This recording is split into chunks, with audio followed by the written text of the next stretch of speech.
This is Eyewitness News with live breaking news. Breaking now on Eyewitness News at 4, a major state highway is back open this afternoon after a serious pileup in Central California this morning. What the CHP is now saying about what may have caused the multi-car chain reaction crash. Happening right now, another anti-ICE protest in downtown LA. This is a live picture from Air 7 after a week that saw the Trump administration jail journalists, seize election ballots, and continue to terrorize minority communities. We're live on the ground with Americans who have had enough. And as we take a live look outside right now on this sunny Saturday afternoon, we are seeing hot temperatures on this very last day of January. Our Niku Kazori will tell us how long this latest taste of summer will last. Good afternoon. Thanks for joining us. You're watching Eyewitness News at 4, live on ABC 7 Hulu and wherever you stream. I'm Liz Nagy. And I'm Jory Rand. We begin with that breaking news out of Central California, where a massive 59-car pileup outside Fresno shut down Highway 99 this morning for hours. It all started around 8 this morning. 3 miles north of the Kern and Tulare County line. Here's a live look at the scene right now. Highway 99 reopened with just within the last hour. Traffic is now flowing once again. But California Highway Patrol had to close Highway 99 for hours while tow trucks removed damaged vehicles from the scene.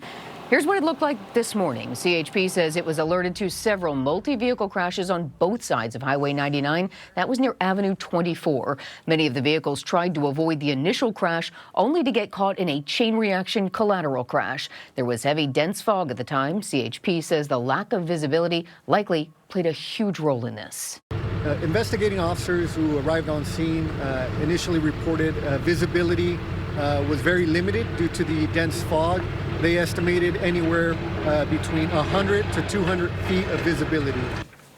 CHP says 10 people had to be taken to the hospital. 9 of those injuries, they say, were minor, but we're told one person was left with a gash on their forehead. Fortunately, no one died in all of this. Wow, incredible. We saw that live look. It does look sunny out there, but this area is expected to see more fog. We welcome in Niku Kazori with more on the weather they are experiencing up near Fresno today. Niku. Yeah, Liz and Jory, we're looking at our live Mega Doppler 7000 right now, and actually you can see Fresno is under this dense fog advisory. So this dense fog advisory was issued. It's going to go into effect again tonight through tomorrow. So just a heads up if you are in this area. And this is a very large area. It's this gray color from Chico all the way down to Bakersfield. Be extra careful. We're going to be seeing fog in this area just like what you saw in that video out in Fresno. So low visibility for sure. Be extra careful if you are anywhere around this dense fog advisory. Again, in this gray shaded area. But back here at home, things are looking excellent for us here in Southern California. We're dealing with some really nice weather. We have some sunshine, and yeah, we're looking at some really warm temperatures too. So we're going to be talking about a warm up, but also some Santa Ana winds that are coming back into our forecast. I'll have all of that coming up in your full forecast. Liz and Jory. Something to keep an eye on as we welcome back summer. That's right. For a few Again. more days. Yeah, Niku, thank you.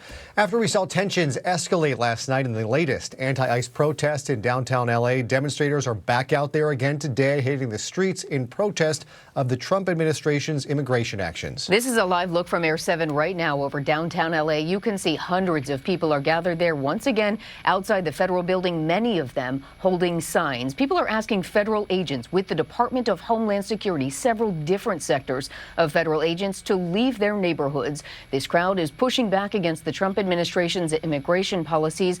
All of this comes in the aftermath of the killings of Renee Good and Alex Preddy, both in Minnesota this month, that have sparked national outrage. You can see there are hundreds of people packed into that crowd, but it is still a smaller, seemingly calmer crowd than we saw in this very same area last night. Yeah, this is outside City Hall. Oh, okay. Yesterday we saw groups outside the federal building and really breach the property in a way we had not seen before. Normally they stick to the street on Alameda.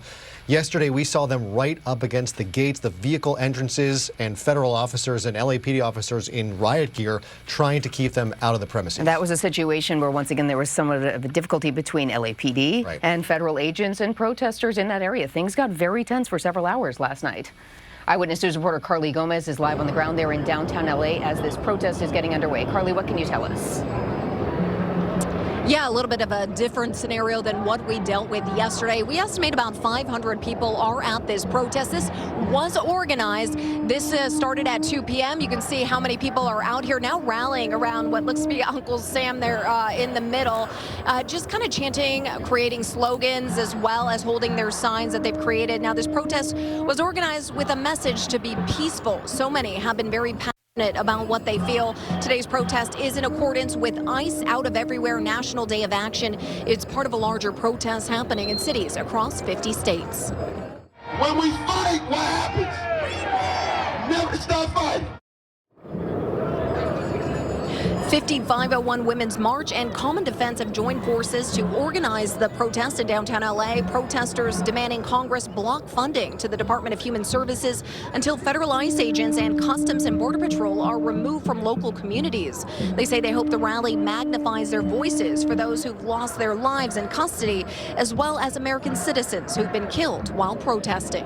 Right now, we're in the middle of something that has happened for years. This is a cycle that has happened. It happened with the Indian Removal Act and the Trail of Tears. This happened with Nazi Germany. This happened with the Transatlantic Slave Tract. We are repeating history, and we have the power to stop the cycle and to do something about it. And it's so important that you show up here today.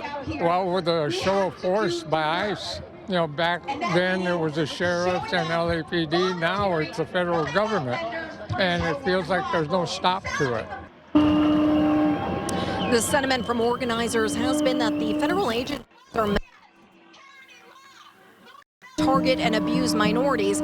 Many here arguing these incidents of killings, assault, and arrests are not isolated incidents, but outcomes of agencies given too much control. They also claim that federal agents are being shielded from consequences of their actions. Now, right now, you can see a lot of protesters still gathering in the middle of the street now. At first, it was all on sidewalks. Now it looks as though they are all convening in the center of the roadway. And, you know, but as we saw last night, protesters took over the streets and police were called in for crowd control. We will be monitoring the protests here through the night as things continue. We know this does end at 5:30, so of course we'll continue to cover this and also track the movement of the crowd because we know it has been moving toward the center. We don't know yet if they will go on a march or if it'll continue to stay here. Reporting live in downtown LA, Carly Gomez, ABC 7 Eyewitness News. Okay, Carly, thank you, and apologies for some of the language seen on some of those signs. This is a live report in a large crowd with a lot of angry people, but we're going to take another look from Air 7 just outside City Hall. This is a large crowd gathered again today, not as big as what we saw in some of yesterday's massive protests, but many spending their Saturdays protesting the White House's immigration crackdown and really a lot of what this Trump administration is doing right now. Carly Gomez is going to stay there on the ground. Air 7 will stay over this protest as things continue to unfold. We'll keep checking in with Air 7 throughout this newscast as this protest progresses. So this is what things looked like last night. Yesterday, things got out of hand when protesters began to clash with officers outside that federal detention center. You can see how close they got to the gate. Police there in riot gear, a dumpster pushed in. The LAPD was called in to push that angry crowd back and try and restore order to the area. In all, 8 people were arrested last night. 1 person was taken in for assault with a deadly weapon on an officer. 1 was arrested for a curfew violation. 6 were arrested for failure to disperse. Last night, LA Mayor Karen Bass urging protesters to remain peaceful. There were other anti-ICE protests across Southern California today. On the left is video from a gathering in Corona, and on the right is another gathering in Aliso Viejo. You see, there was a bigger turnout at the Aliso Viejo protest with people gathering at all 4 corners of the intersection there. These smaller protests are part of a nationwide campaign called ICE Out of Everywhere. This is being organized by Action Network. The anti-ICE protests are happening all over the country after the deadly shootings of Renee Good and Alex Preddy by federal officers in Minneapolis. New here at 4, a judge has ordered the U.S. government to release the 5-year-old boy and his father in Minnesota who were taken into custody in the Minnesota immigration crackdown. There was a public outcry after images of little Liam Ramos surrounded by ICE agents were shared publicly. Witnesses say the little boy was being used as bait to try and reach his parents to get them to come out. but the DHS claims the boy was left behind after his father ran from agents. There are still some mixed arguments about what happened after that. The U.S. District Judge saying in his ruling the case has its genesis in the ill-conceived and incompetently implemented government pursuit of daily deportation quotas, apparently even if it requires traumatizing children. LAUSD school teachers overwhelmingly approved a potential strike. This comes after months of contract negotiations.